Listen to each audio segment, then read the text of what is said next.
You are listening to a White Phosphorus Pictures podcast.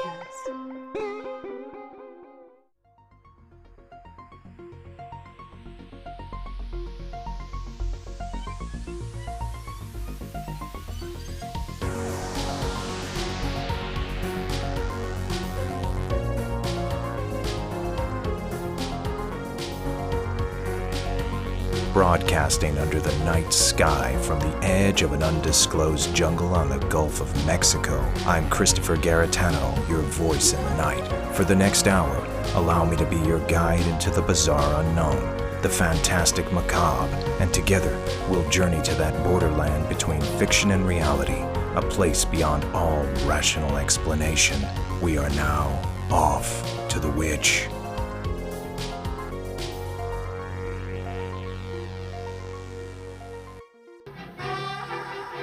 Done to its eyes?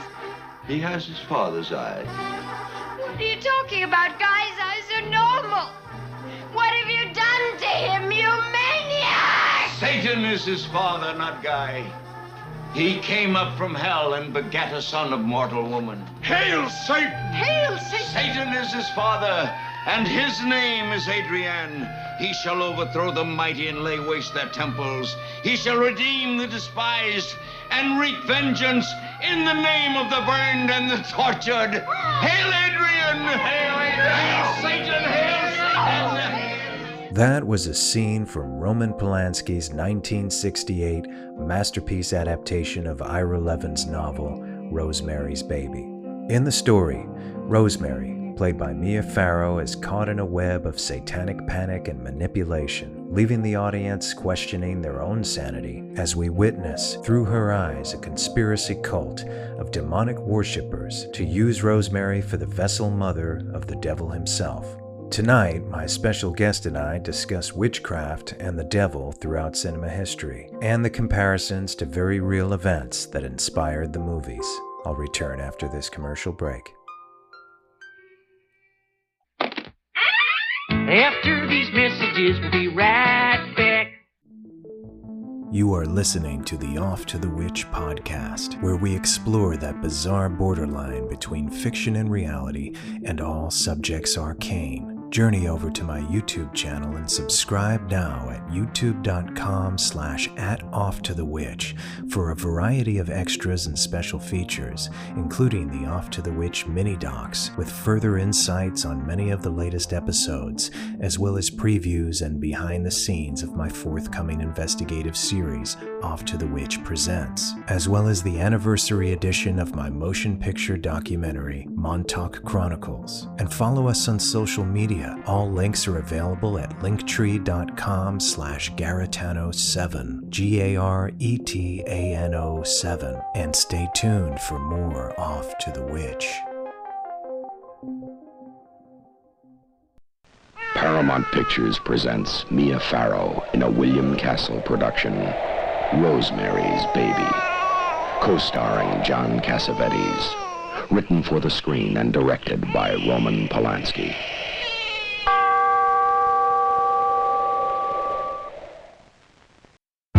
It's the night of the senior prom. The Bates High School gym is alive with excitement, and everybody is there, even Carrie White, the girl everyone makes fun of.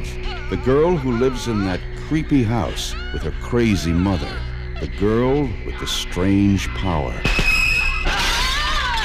But tonight, no one will laugh at Carrie.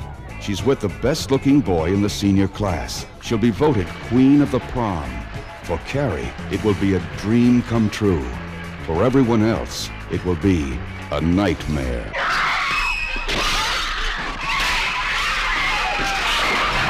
Carrie, a new film by Brian De Palma, based on the chilling bestseller, Carrie, from United Artists, rated R, under 17, not admitted without parent. If you have a taste for terror, you have a date with Carrie.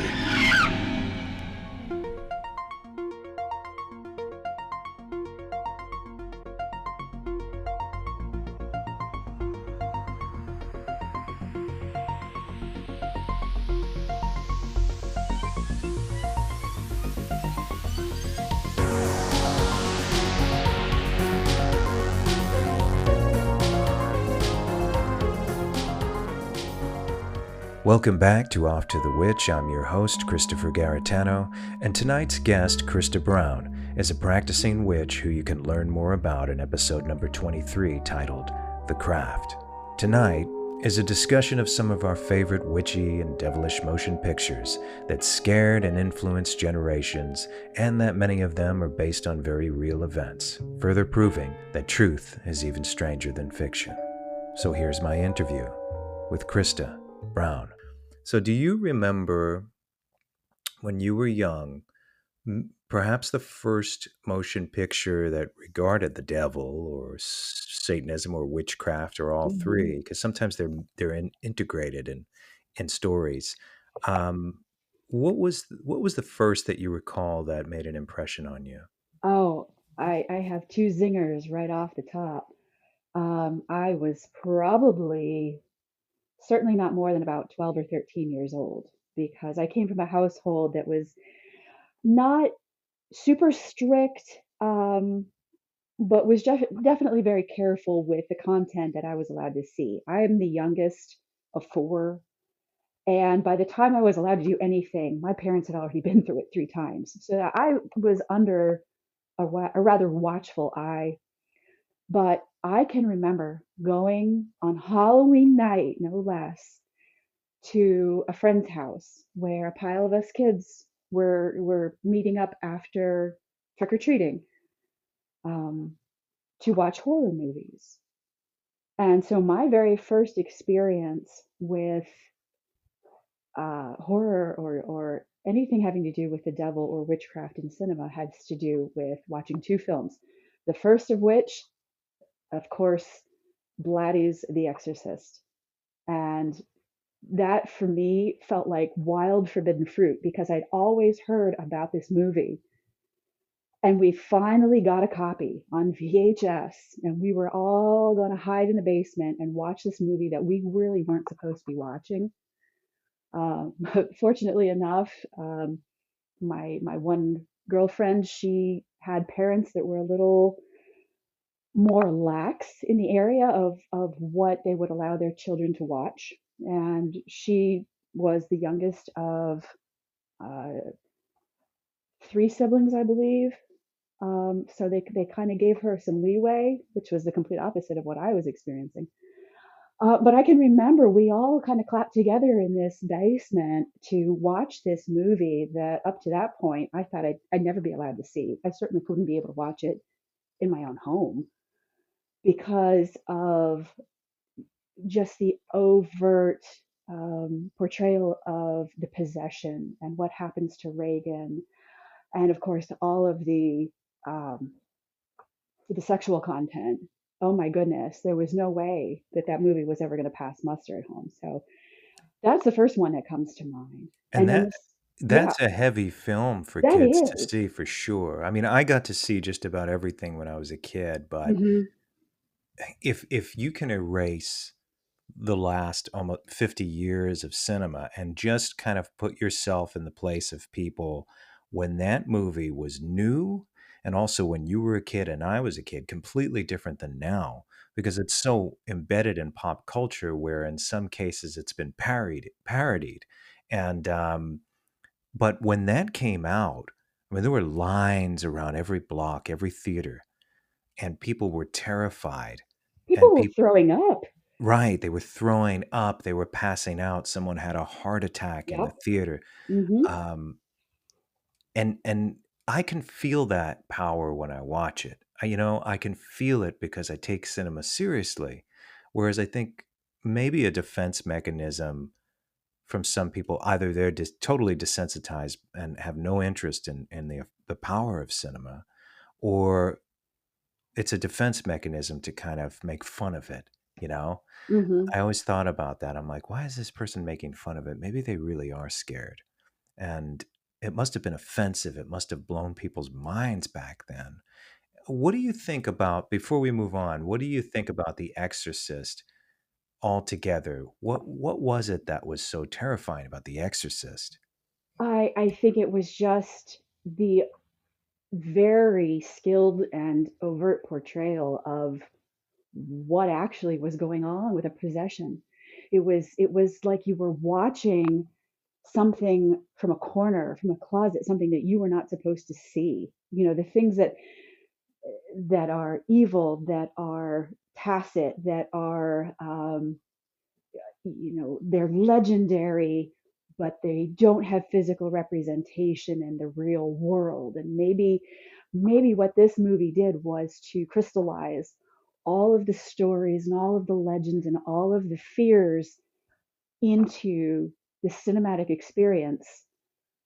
And that's just what blew people's minds. It was like, oh my goodness, this is actually real. This is really real. This is what happens. And I don't know if people, when they watch it, feel themselves immersed in it as if they're actually there. For me, I felt like I was watching something that if I wasn't careful, it would suck me in and I would become part of it. And as I'm watching it and I'm getting the shivers and I'm getting, more and more terrified by the images that I'm seeing on the screen, I'm starting to wonder, is this thing going to follow me home? When you're a kid and you're sort of straddling between childhood and adulthood and you're kind of coming into your own, you want to be more rational, right? You don't believe in the Easter Bunny anymore. You don't believe in Santa Claus anymore, but there's part of that childhood experience that makes you think that these things that you're seeing on TV or in movies could actually hurt you. And I think seeing it at that age, I was at a unique point in time where I was actually straddling both of those realities. Right. Now, the character Reagan, the girl who gets possessed in The Exorcist, played by Linda Blair, was 12 years old, her character in the film. My question to you is, and I wouldn't know, is that because, first of all, for a kid, it was terrifying. I saw it as a kid as well. And it truly scared me, and it truly confirmed my belief in dark spirits and in the devil itself. But when you're a young girl and you see that movie, it must be a different experience than, let's say, you're an adult male, you're a adolescent male, Sure. teenage male, an older woman, but a young girl experiencing that movie. Can you maybe put into words what that was like a little further? So when I was about 12 years old, I was probably in fifth or sixth grade, right? And that is, I don't know if historically this has happened, but that's about the age where in schools girls get the talk. They get the talk about the changes that their bodies are going to go through as they blossom into young womanhood. And you are finding out information that maybe until that day, you had no idea that any of this stuff ever existed. Nobody talked about it. Nobody uh, showed you any kind of books or pictures about the subject, unless you were in a progressive family where all of these topics that had to do with adolescence and sexuality and development were commonplace and overt. And I don't know that was de rigueur for that era, in the 1980s or so. Um, but you're talking about taboo topics that nobody ever shared with me, that I really didn't know anything about. And now, having this brand new knowledge rolling around in my head about the things that my body is going to be going through, go and see a movie where, and you know where I'm going with this, the crucifix masturbation scene, which just completely, if you weren't unhinged, by that point in the movie, that scene probably put you right over.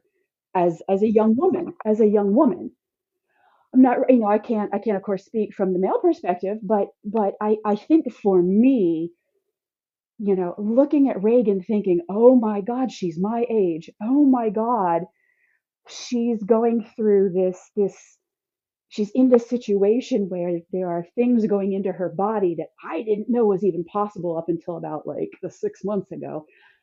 And this is her first experience of living through this new reality that I just learned about. It was powerful and it was shocking because it wasn't, there were exploitation films at the time and this was not one of them. Some people might argue that, but I truly believe that most people receive this movie and its power because it was made with those intentions across the board. William Friedkin, William Peter Blatty, all of the actors involved, everybody took it seriously. This wasn't some silly, cashing in horror film. It wasn't a drive-in horror film at the time.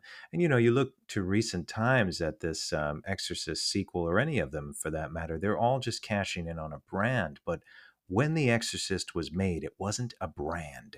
It wasn't a brand. It was a powerful piece of cinema.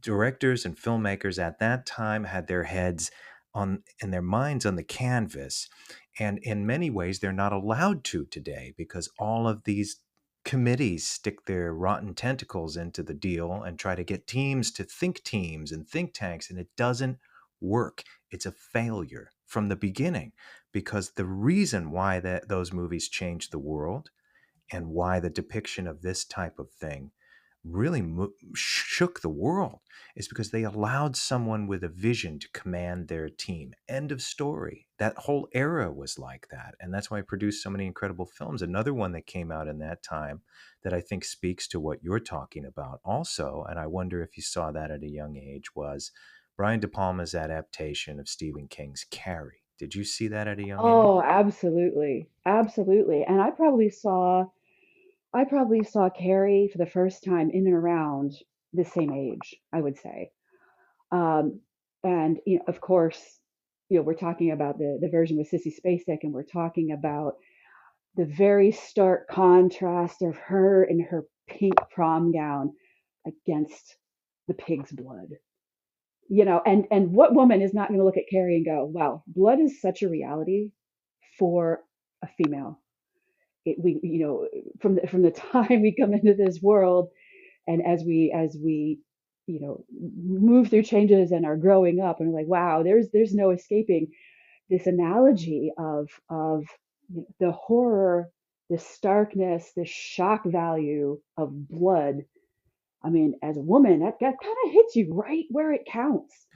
Of course, and again, I wouldn't know, but I understood it, but not at your visceral human level. And obviously, it opens up with Carrie White having her first period in the girls' shower after a softball game. Oh, absolutely. And not knowing, there again, we don't know. There is something in the innocence of both of those young women, of Carrie and of Reagan, who they didn't know anything, and it was thrust upon them, maybe in a way that they never in a million years would have imagined. And I think it makes it all that much more tragic, or that much more, certainly much more visceral, for the characters and for the audience watching, that those movies, if not for the blood, they would not be the same in their shock value, because that blood is a currency that a lot of people don't want any kind of an exposure to. They would prefer not to be around blood. They can't stand the sight of blood. They pass out at the sight of blood. Here are two characters, both females, where blood is a reality, and they're going to have to deal with it for the majority of their adult lives.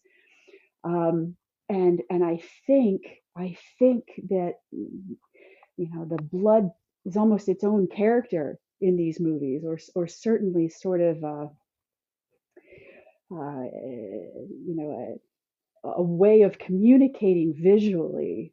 The starkness, the innocence, the clash of moving through adolescence into an unknown world. And it certainly makes the experiences of both of those women, or those girls, I think, that much more plausible. Maybe that's why we embrace these movies the way that we do, because you go, wow, that could happen to me. That could absolutely happen to me, because their color blood is the same as mine. you know Sure, sure. And where is one? I think, offers a few things, like where The Exorcist offers questioning your own faith, and also um, religious salvation, depending on how you look at it, because it is good versus evil story. Whereas Carrie is truly the equivalent of a witch hunt or religious persecution, because she has these abilities and her mother is insane, and she uses religion as her crutch to stand on, and sacrifices Carrie by the end of the film. It's a very dark ending, whereas The Exorcist, the ending of The Exorcist can be interpreted as a lighter ending, even though Damien Karras dies at the end. Reagan is free. You know, let's just exclude any of them that came after. Oh yeah, yeah. I With the mean, possible exception of the third one, the third because one. No, I enjoyed the if third you one. yeah, because if you read Legion, and I'm trying to work my way through it now, that translated, I think, really well to screen. Um, you know, at no small price to the screenwriters, you know, who adapted it from print. So it, I enjoyed Exorcist 3, and again, it was approached with the same power. William Blatty directed the film that he wrote. It's his material, and there's a love for it, and the actors took it seriously, no matter what anyone thinks of it. If someone didn't like it, it still has power. Whereas I think, the second one, The Exorcist 2, you would oh think would have been a great movie with the team behind it, but it just didn't work out. oh, It didn't. absolutely, especially with James Earl Jones. Yeah, and John Boorman directing it, and I mean, everybody across the board, it should have worked, but it It should didn't. have, but it didn't. No, Um, and so I watch it now just as a sort of, I don't know, nod to the other two, sort of as an homage. But I don't. I enjoy it for what it is, but I definitely it wouldn't be in my top 20, you know, horror movies. It's probably not in my top 10 no, paranormal movies. Period. no, So but one that is, and yet again, another female character going through something, people suggesting that she's going insane and that this is all one big paranoid delusion. oh yeah. Rosemary's Baby. Yes, and that's the other movie. The one that I saw at the same Halloween party with The Exorcist, we piggybacked Rosemary's Baby onto The Exorcist, and so yeah, way to read my mind. That's great. Uh, you know, and so Rosemary's Baby, uh, I I am still to this day very much in love with that movie. I love everything about that movie. I read the book a few years ago and was surprised to see that the movie is word for word what's in the book. And I don't know if that was done specifically with intent or if that's just, hey, we are going to take the book and, you know, here you go, IR 11, we're just going to make it into, you know, a big screen project. But um, everything about that movie just just stirs something within me. And I was less afraid of that movie, of course, than I was of The Exorcist, right up until the point where you get to the end. And at the risk of being a spoiler for anybody who heretofore has not seen this movie, the end where she goes into the adjoining apartment and finds that this is where her baby has been taken to, and she looks into the bassinet, and the first thing she does is recoil in horror with her hand over her mouth, and she says, "What have you done to its eyes?" I think my stomach fell through the floor at that point. And again, I don't know if it was because I was relating to her as somebody, yeah, who was female, because I didn't have a sense of motherhood. I didn't have a sense of being in that kind of a position. I can only imagine what she must have been looking at in that bassinet for her to react that way because you never get to see it. And it's Yeah, really, you never do. No, no, it so it's much is all the implied, imagination. Yes, but that's the yes. power of Polanski's filmmaking. And any great movie maker, they have their own inherent style most of the time, a good one. Is that how they interpret that material and make it their own now, this new piece of artwork. Whereas movies by committee cannot work that way. Even telling a great story or bringing power across, I would say rare to never happening. And, it's important that the movie maker has control over the material. Otherwise, we would never have movies like this. We would never have, think about it. Like you have these pop horror films that interpret, let's say, vampire stories. Let's say, and I know some people liked it, but I did not. The remake of Fright Night, not a good movie in my opinion. And and but then you would never have Catherine Bigelow's Near Dark if she didn't have control over the canvas, which is the antithesis to a movie like the remake of. I love Fright Night. Tom Holland's Fright Night's amazing, but the remake of Fright Night is a horrible, attempt at cashing in on a brand that was never a brand. It was a movie. I can remember when I was watching Rosemary's Baby being absolutely enthralled by the process that she goes through to figure out what's really going on, right up to the point where she goes to the booksellers to pick up, books on witchcraft and cults in America to try to figure out, better what's really happening and try to give some legitimacy to this, whether she thought it was paranoia or not, I don't know. You know, but I remember thinking that, wow, this is really cool that there's this group of individuals, that when they bring together all their energy, they can make things happen, Oh yeah, to their to own the extent of ends. murdering people too. Absolutely, absolutely. Sean, every demand, every desire demands a sacrifice, and that's just part of the deal. I want to You get speak to that a little bit. So now that's interpreted in cinema. That's one of the greatest movies ever made, in my opinion. Not just greatest horror films ever made. It's just an incredible film. I love it. I love that movie. And to your knowledge, as a practicing witch, are any of those spells possible? You know, I know that voodoo curses subconsciously can have an effect on its targeted victim and make things happen, psychosomatically. But do you believe that the spells that were used in Rosemary's Baby could be real? Was it a proper interpretation, or were those parts fiction? So there's a lot to unpack with this question because first and foremost, uh, what you're looking at in this movie is not maybe the accurate definition or portrayal of what witchcraft is, because clearly there was a higher power involved. You can be a witch and have reverence for or a working relationship with a higher power, a god, a goddess, a demon, um, some larger entity than yourself, but you don't have to in order to practice the craft. And so, as to whether or not witchcraft is what they are practicing comes into question.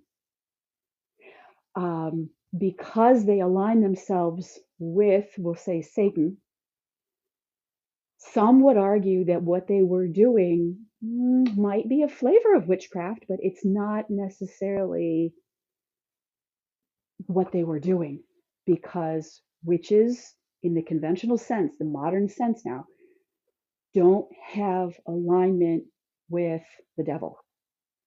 And we can talk on and on about how the devil is a Christian construct, and that if you were a countryside dweller, if you were a person of the land who had never been exposed to Christianity, you had no knowledge of the Christian God or the antithesis. you might be acquainted that for every good thing there is an equal and opposite thing, a malevolence, a spirit, if you will, that would cause bad things to happen. But it wasn't necessarily branded, packaged as the Christian devil as we know him. So I think in a lot of ways, there's sort of a blending, or we're kind of gleaning over the fact that we're comparing, or um, we are joining two things that aren't necessarily related to each other, if that makes sense. It does. And around that time was also the forging of Anton LaVey's Satanic Bible. Around the same time Rosemary's Baby was being made, I think Anton LaVey had suggested at some point that he even consulted on the film. I was just going to ask you that if you had any knowledge of that happening, but Yeah, well, he claimed, unofficially, and he said he was in there during the scene where Rosemary gets impregnated by the devil, allegedly, um, in that dream sequence. LaVey says he played the devil, or some people suggested that he did. It was never confirmed 100%. And so, what's interesting to me is, and that was that was a popular thing in Hollywood circles at the time. LaVey was, hobnobbing with different, like Jane Mansfield and all kinds of different people during that time. And so I think it did have some kind of effect on Rosemary's Baby, even though there were things that I think were fictionalized or mixed. mm, LaVey has that reference calling, the Satanic Witch. I think that's one of his notebooks or one of the things he published. mhm, And mhm. that's a reference in his work. So I wonder if the idea of a witch mixed with Satan, some people take that seriously in reality, or at least their version of that or their archetype of that. I think, Sure, sure. Well, there's historically, that's how you became a witch, right? You were in league with the devil. You wrote your name in the devil's book, which harkens another movie, The Devil's Reign. You erase your name from the book of life, and you inscribe in the book of death, in the devil's book.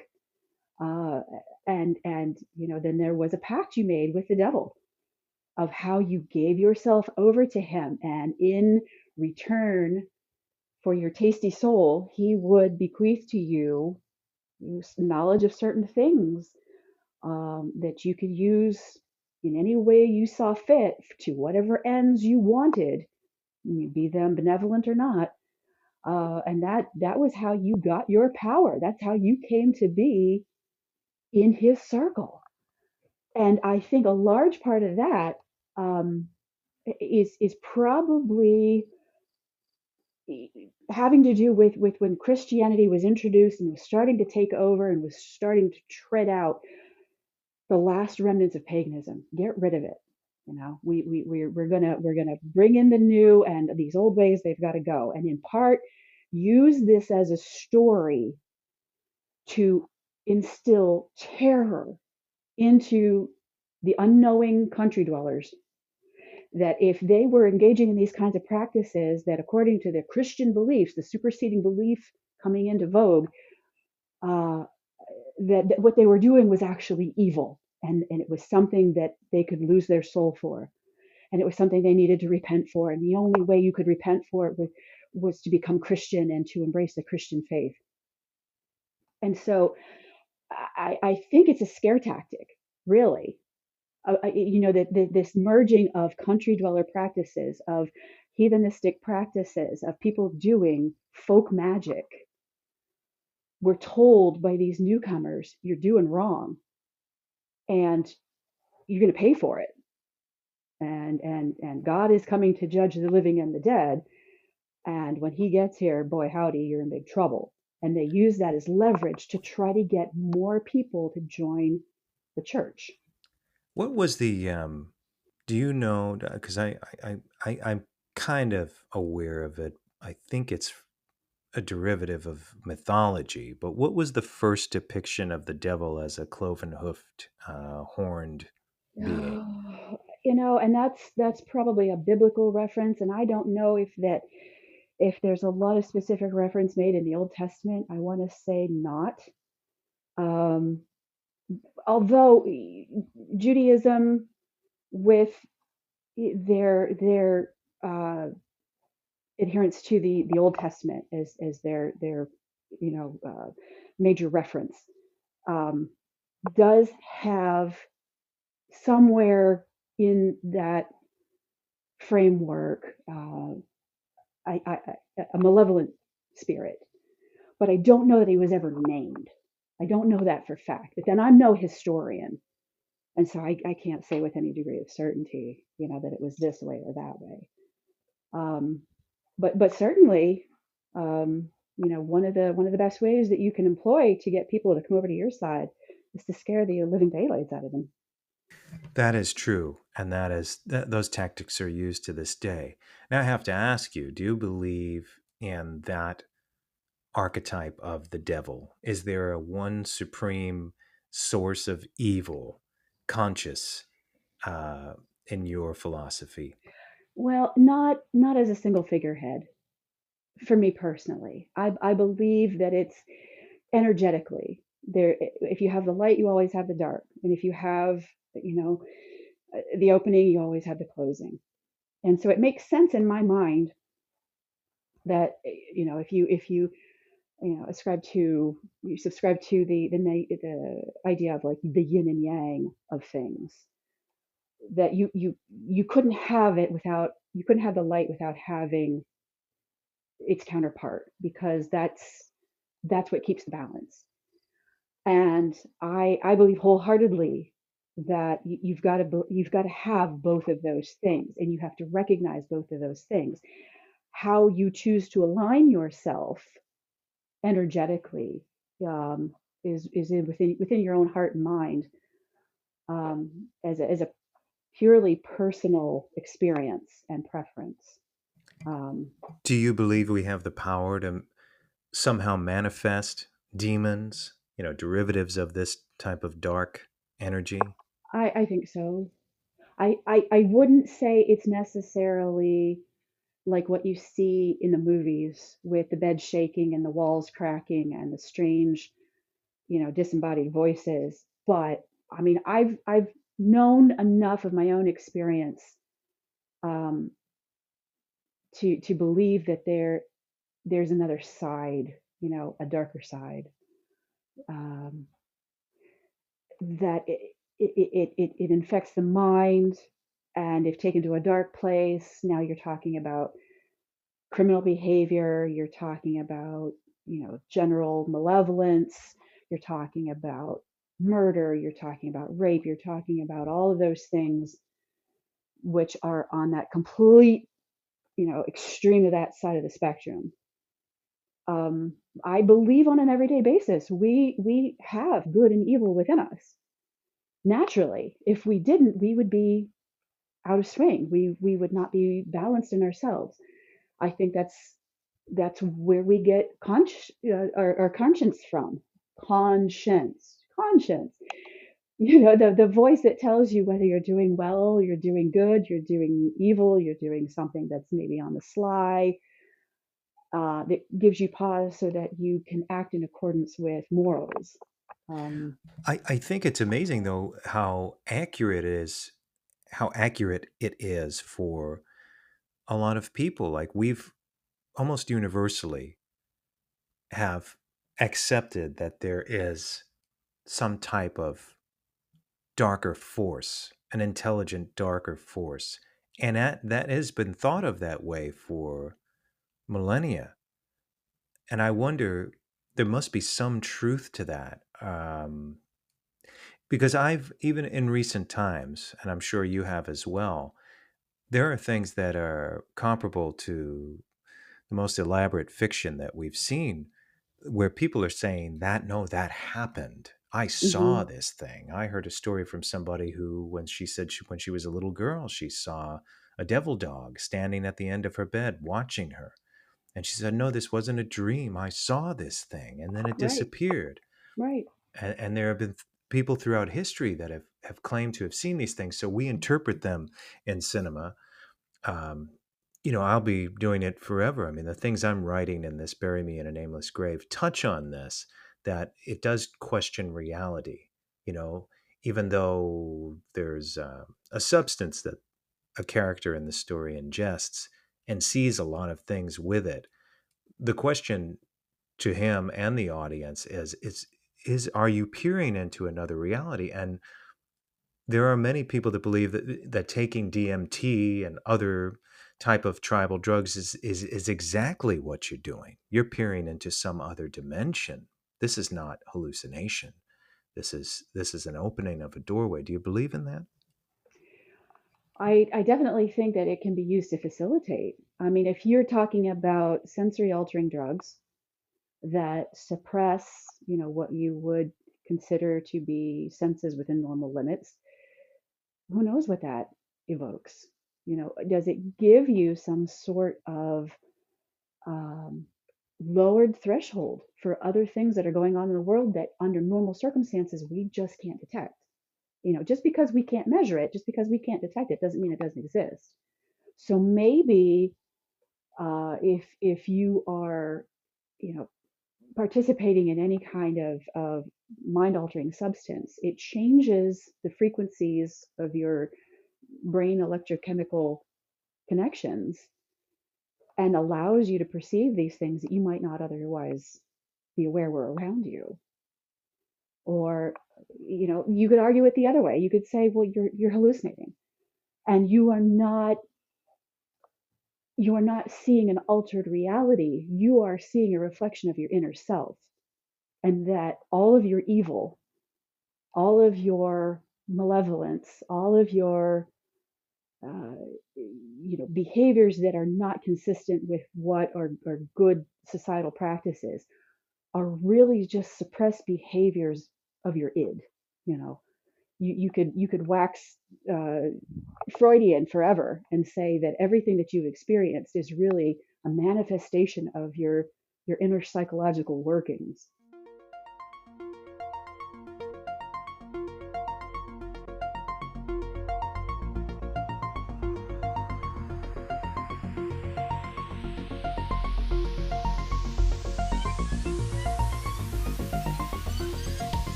After these messages, we'll be right back. Somewhere between science and superstition, there is another world, a world of darkness. Nobody expected it. Nobody believed it. And nothing could stop it. The one hope. The only hope.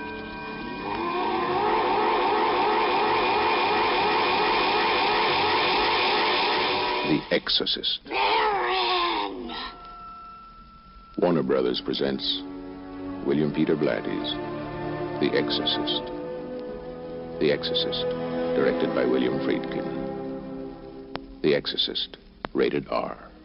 Under 17, not admitted without parent.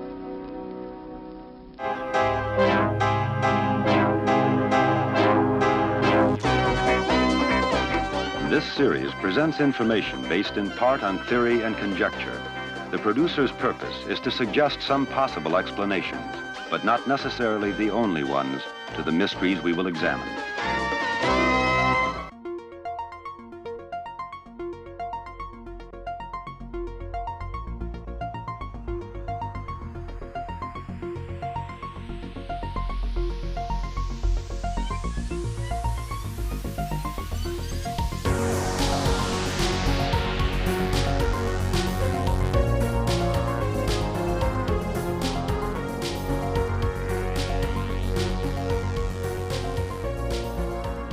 So that psychological interpretation, at some point, Freud or anybody else studying the mind had to say, this is coming from a chamber in the mind, and perhaps the mechanism is receiving it. But the idea is, well, is it only the mind? Are we truly peering at somewhere else? And that comes to the collective experience. And I wanted to bring up a motion picture where that actually occurred in reality. Based on a true story that I spoke to some of the people involved, was The Entity. And a woman named Doris Byther, who was Carla Moran in the film, played by Barbara Hershey, arrived home one night. She was a single mother, walks into the doors, one of the most terrifying movies I saw as a kid. I don't know if you saw it as a kid. Mm-hmm. And how? And she, puts her kids to bed, talks to her eldest son. He's in the garage working on his car. In this case, it took its time for a few minutes at least. Let her come home. The whole idea was setting up the audience and making you feel like you were in your house with your kids or your family, and everything was fine because it was a normal night. And so she sits alone in her bedroom, and then out of nowhere, something slams her in the face. We don't see it. She doesn't see it. She doesn't even know what's going on. In reality, there are people that claim that really happened and that she wasn't making it up because, and getting to my point, that there were a group of people that came later and collectively saw this thing manifest. First, you've seen The Entity, of course, yes? Mm-hmm. Yes. Okay. Oh, yes. How did you feel when you first saw that, and how old were you? Oh, when I was probably older, maybe my late teens, early 20s. And And were you a mother by the time in your early 20s? nope, nope. Okay. So I was probably in I was in college. I graduated in 2001, so I would have probably been about that time. I remember I watched it by myself because I was in a group of friends where they didn't have the appreciation for horror in the way that I did, and so they didn't want to watch it with me. And I can remember just feeling absolutely aghast of what I was seeing, and it still is an impressionable age, because I'm still a young adult, still trying to learn my place in the world, probably more so at that point, being in college and trying to, prepare for a career, um, and just being almost like tactfully aware that there was probably truth to it, that these things are real, and that these things can reach out and harm you. And I haven't watched it since. That's one of those movies that it's bothered me enough. It still sort of scratches in the back of my mind that I'd be hard pressed to look at it again, and not because necessarily of the visuals and what I was seeing, but the story affected me in a psychological way that it bothered me. It still bothers me. Of course, I think also, it was a woman being sexually assaulted by essentially demons. Um, and she took that one to her grave, and so did the other people in her family who experienced these things in her home. Um, and I saw that as a young kid because I was allowed to see a lot of movies when I was a kid. And I had other friends that were also allowed to see movies because I think at the time the parents were kind of like, well, they're just movies, right? Um, and I don't think it did anything to corrupt me. I think it had the proper effect on me as a kid. It was shocking. I took it seriously. I had horrible nightmares, but I believed it to be real as a child. And I wonder when that first came out, were adults collectively affected like that? Because that was terrifying to me as a kid, just like everything else was. I mean, I talked about the Amityville Horror on my previous episode, and I that scared the hell out of me when I was a kid, and I wondered if I was older, would it have had the same effect on me? Um, but the entity deals with a demonic presence, and in real life, it was confirmed by some parapsychologists, and I wonder, without going into any details, were you ever touched? I don't mean like the way Doris Byther was, but had anything ever physically touched you in reality? An entity spoke to you? Have you heard whispering? Did you ever have an experience that's in that realm? I mean, I've had experiences all along through life, nothing to the degree to what I think you're referencing. Nothing that I would consider to be demonic necessarily. I have had discussions with dark entities um, that were surprisingly enough to me not as terrifying as I would have thought they were to be. And ironically, still, I was under the influence of a substance. And I don't know if maybe that did something to my sensory awareness or my processing, but I had a very intelligent conversation, cogent, logical conversation in English with what I believe is a dark entity. Can you tell me a little bit about that? Do you feel comfortable sharing? To only to a certain extent, and really what it was about was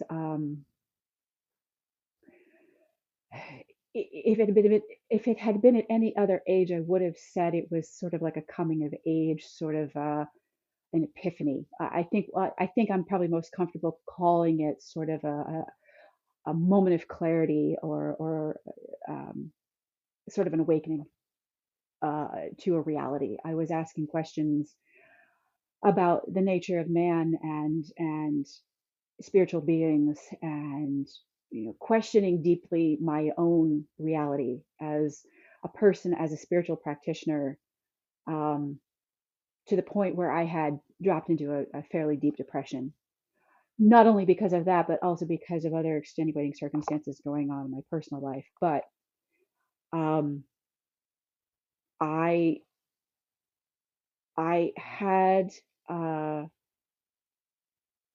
taken substance and was sitting quietly in the dark in front of a mirror, and what I saw was a human face, or at least looked to me like a human face. And it wasn't contorted. It wasn't anything, that would smack of like Reagan in The Exorcist. It wasn't anything like that.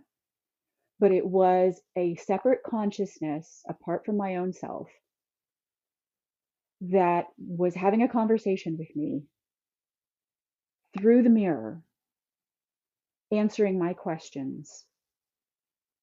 Um, and then it asked me a favor, and that's where I terminated the contact. I ran outside and did an immediate sort of grounding and centering in my backyard in the grass. I remember feeling that my skin was on fire. So probably to the shock of my neighbors, I'm in the backyard in the altogether, you know, laying in the grass, trying to rid myself of this voice in my head, this feeling that I had. And, replaying the elements of the conversation.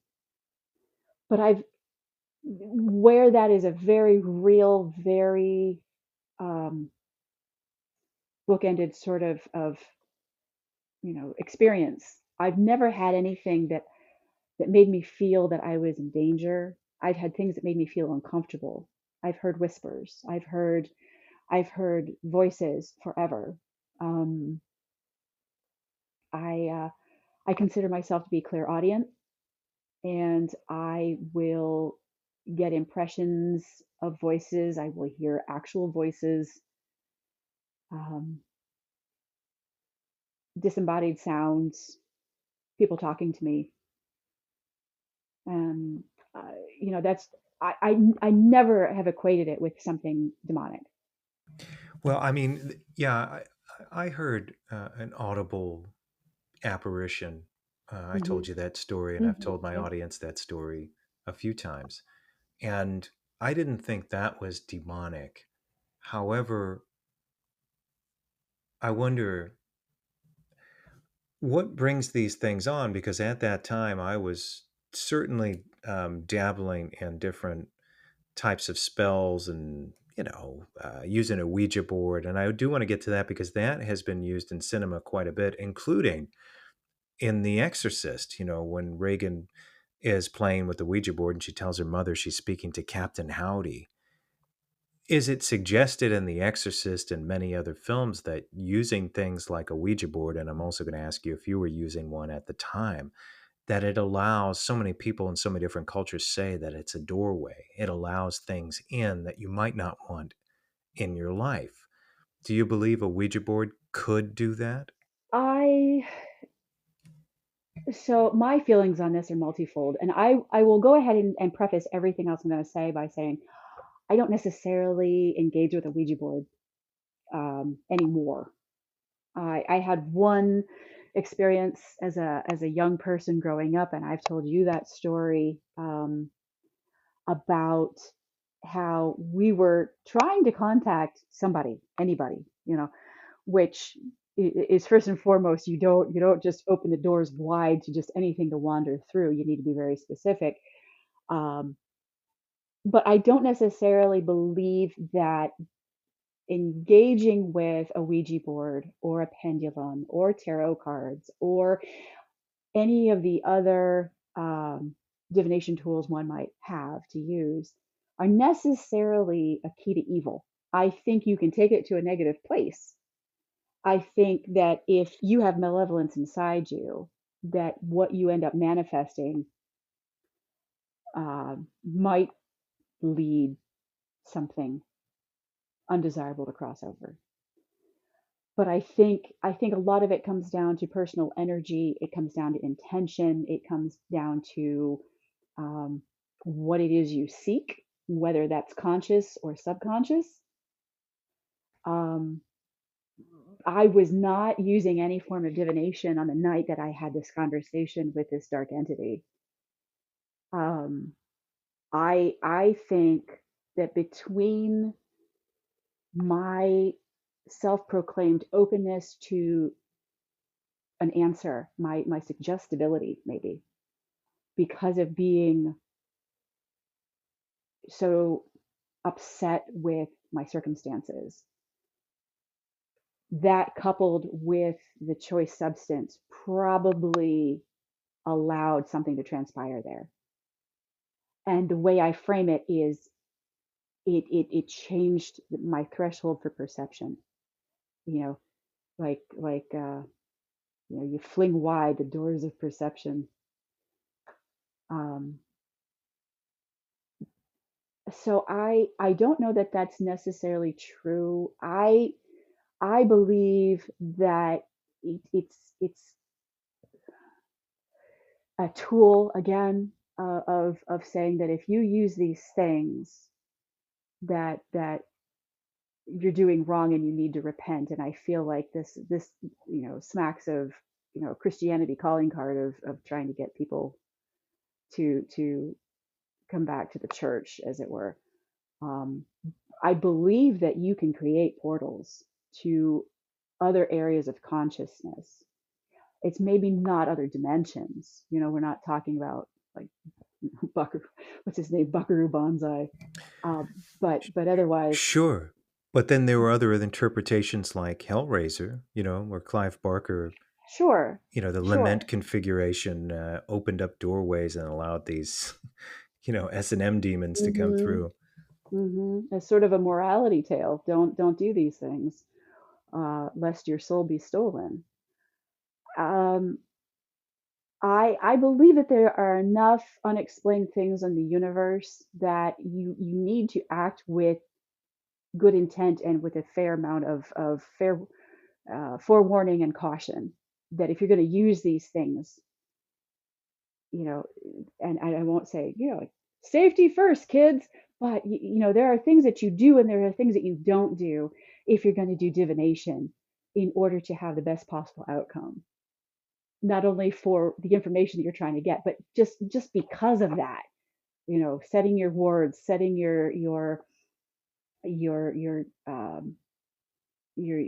being centered and grounded, and setting your seals and your protection spells and your other charges that you can use as sort of a wall of protection barrier when you're using a Ouija board.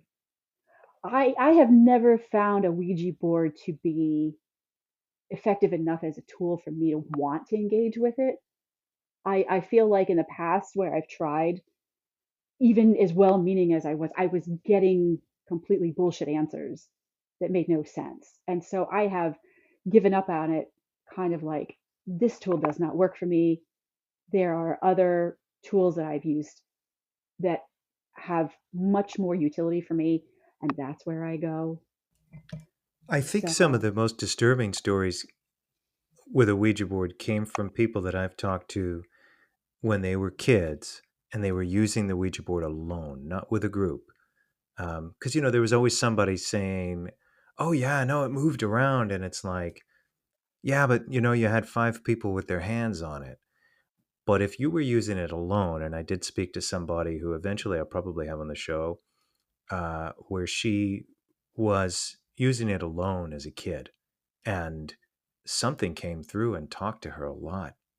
And it had a name, and much like in The Exorcist. So I think ultimately, and this has been a great conversation with you. I'd love to do a second part because there's so many films we can talk about. But I think ultimately, a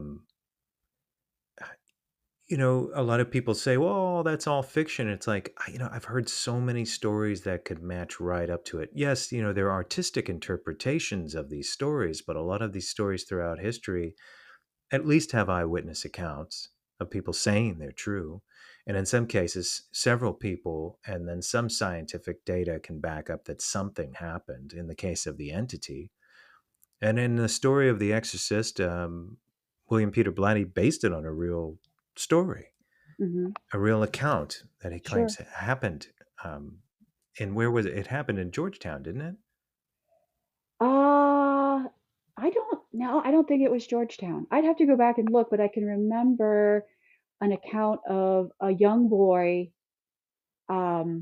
losing a grandparent or an aunt, and trying to be in communication with a lost loved one.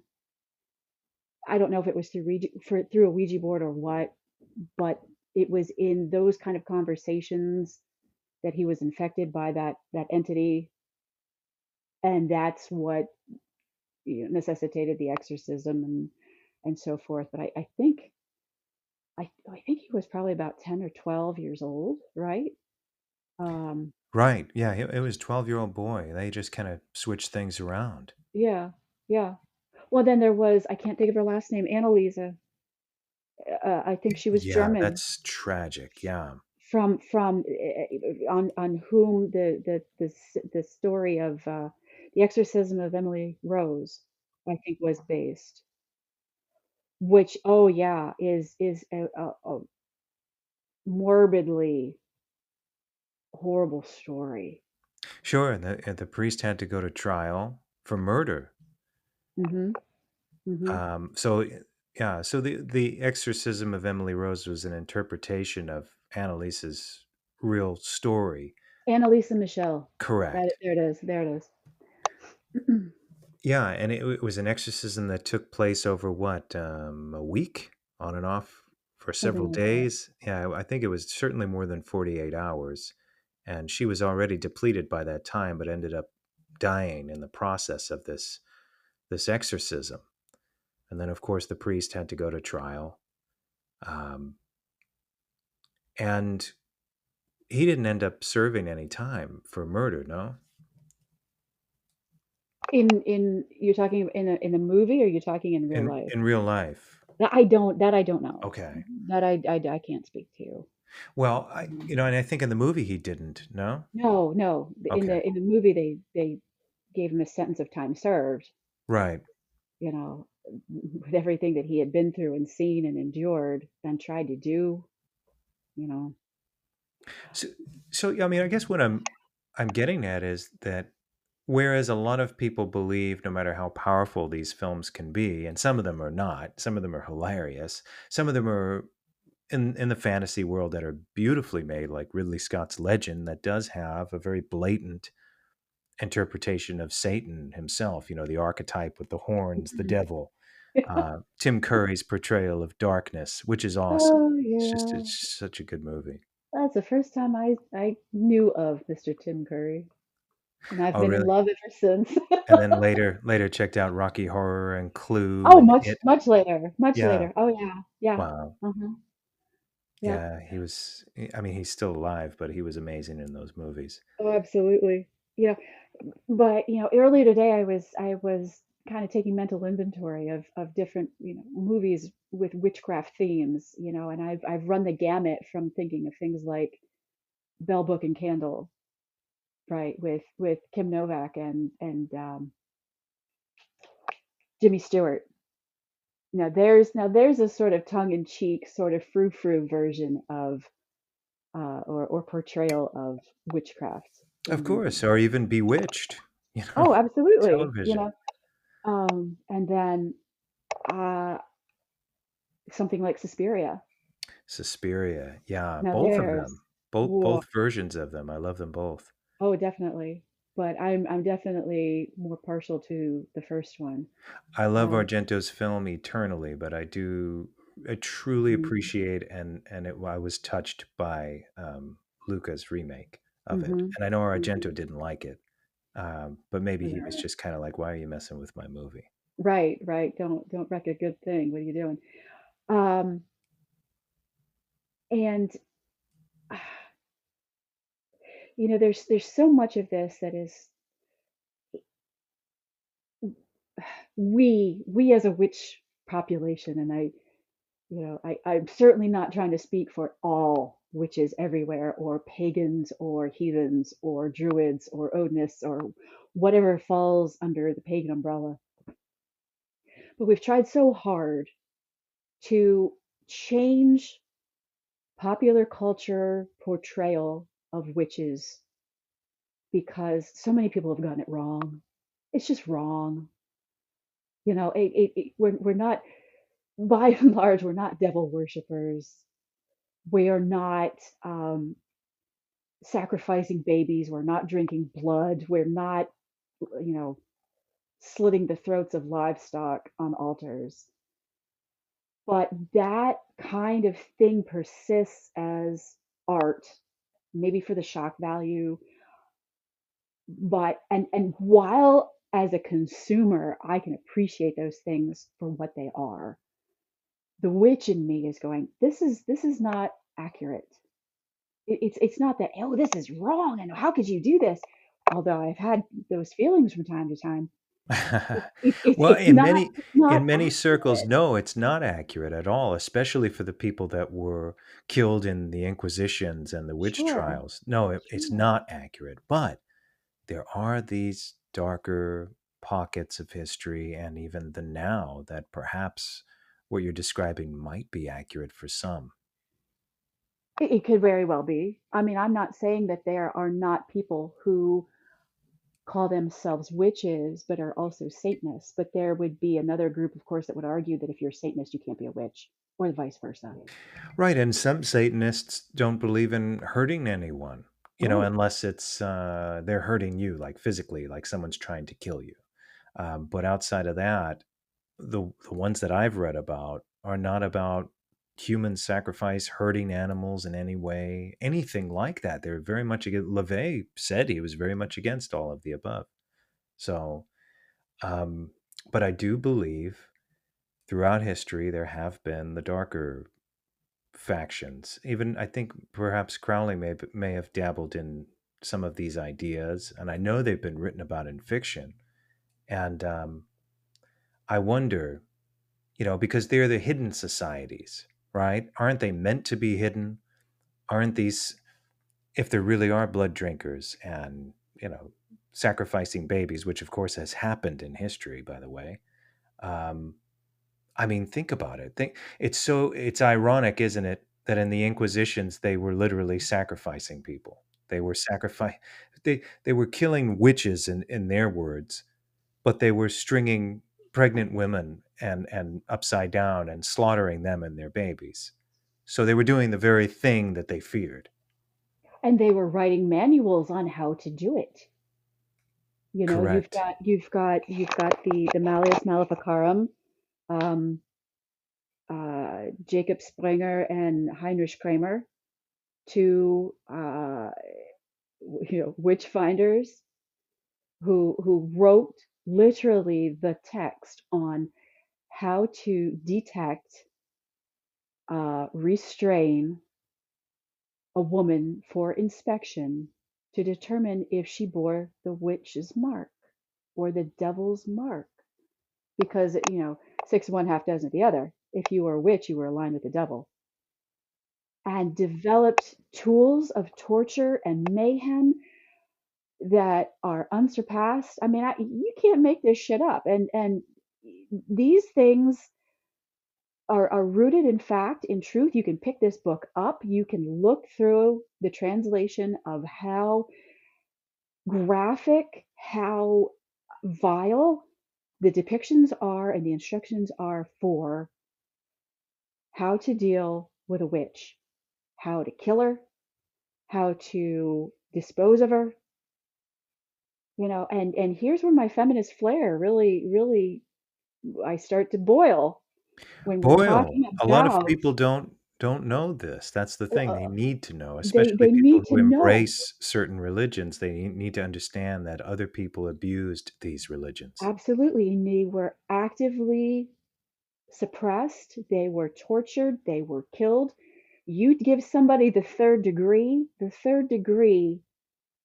when you're talking about the first and second degree of Inquisition, when you get to the third degree, they call it the third degree because the profundity of what you were put through physically or mentally brought you to death.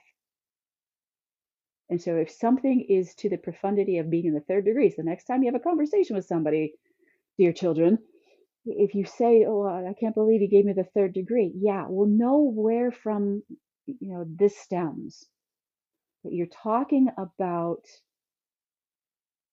the extreme punishment, torture, pain, suffering inflicted upon somebody who was thought to be a witch,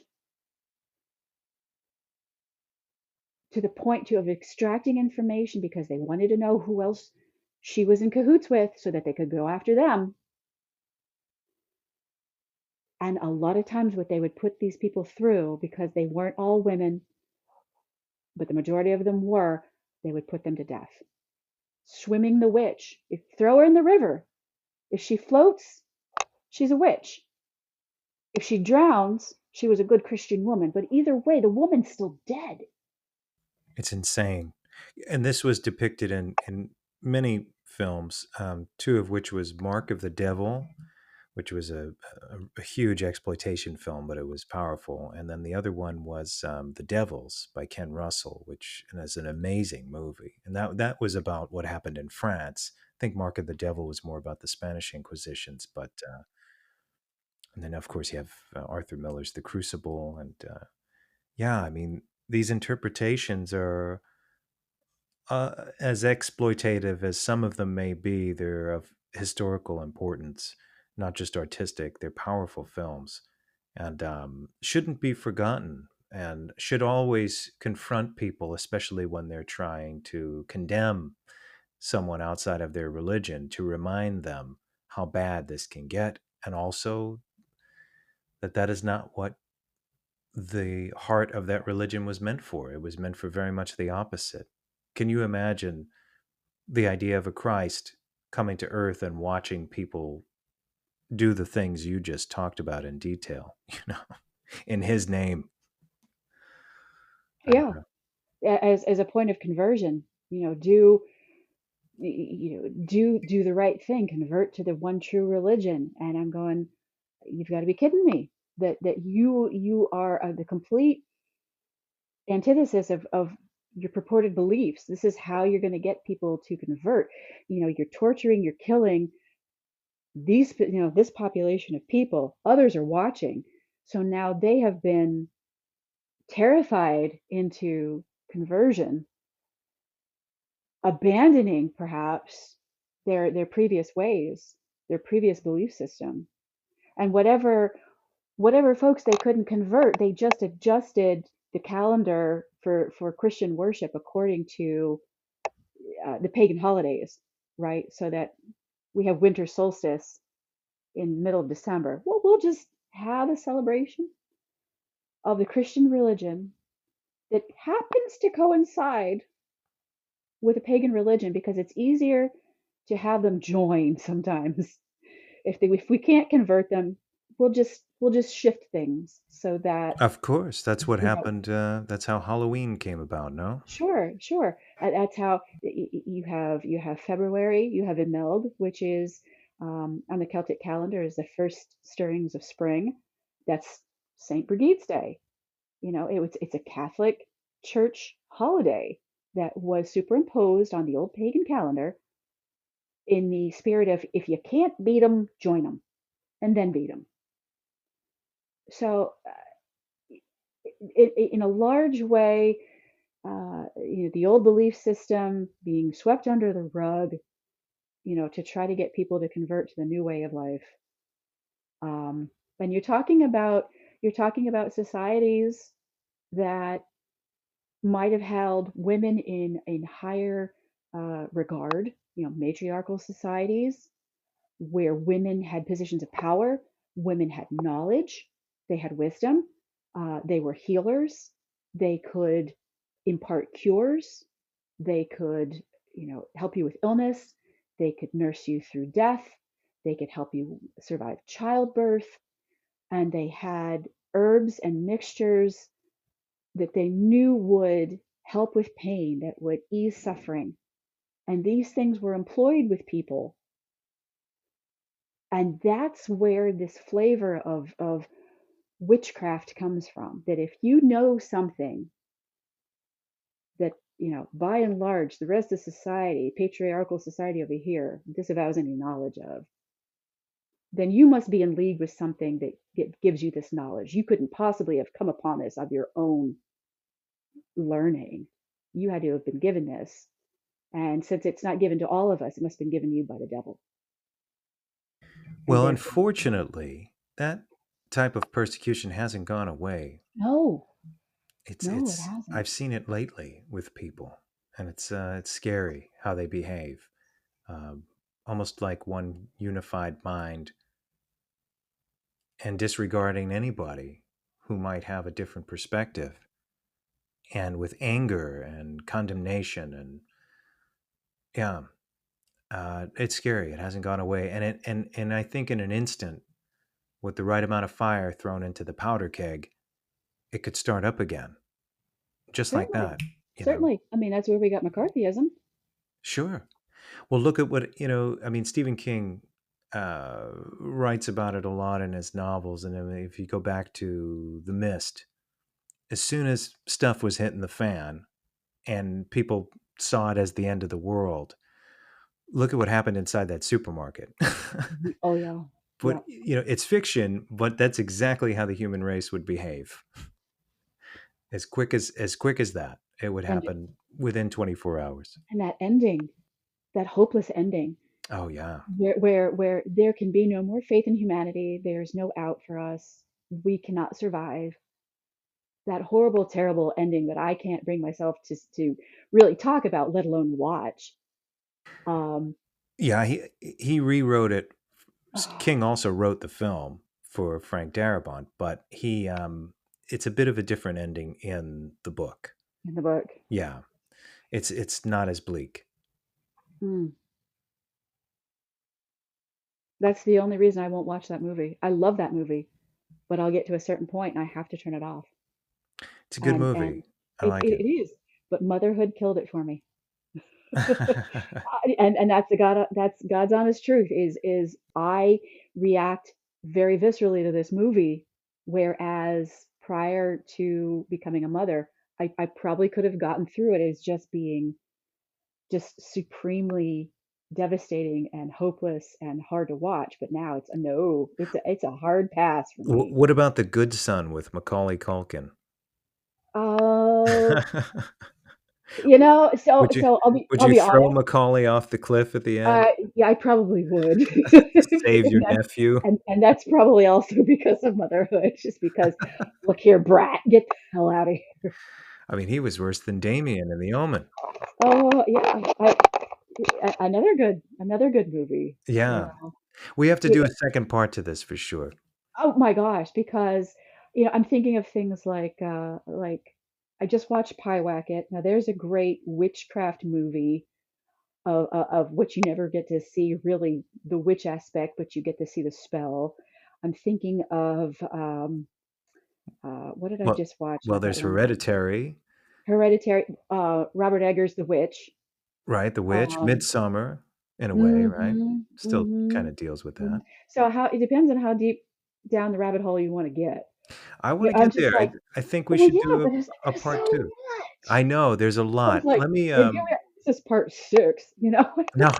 I'll try and structure a second part for sure, and I think the audience would appreciate it. Yeah, because then there's this whole other like aspect of folk horror, where religion of the people, which is what paganism is, and then folk horror as its own subgenre, which is ugh, damn. Yeah, no, we definitely have to do a part 2, okay? And I think it lends to it because there's such a history of this. I'd love to have that on record as 2 chapters. And I really thank you for coming down. And I don't know, would you like to say something about these elements in cinema? What would be your closing statement for now until we get to a second part? Um, Keep an open mind that a lot of times things aren't what they seem, and don't believe your senses because you can't always trust them, but it's a hell of a good ride.